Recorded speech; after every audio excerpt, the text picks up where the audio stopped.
Hey guys, in this video, we're going to take a look at how you can switch between the different keyboard languages on the iPhone 13 or the iPhone 13 Pro.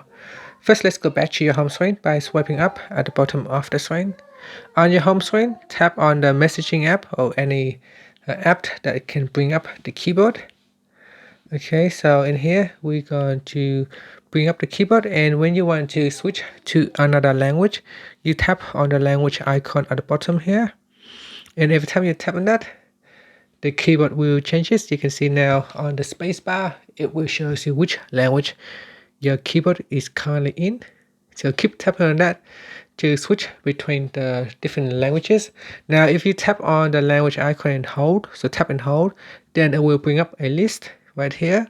You can also tap on the keyboard settings, and that will take you to keyboard settings, and then tap on keyboards. And in here, you can also tap on add new keyboard to add in any other languages, any other languages that you would like to use.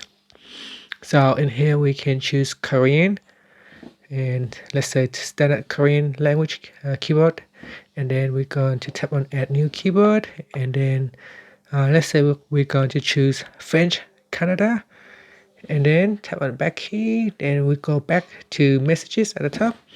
And if I compose a text message, you can see now if I touch and hold, I have now added a few more keyboard languages to the list. And that's it. Thank you for watching this video. Please subscribe to my channel for more videos.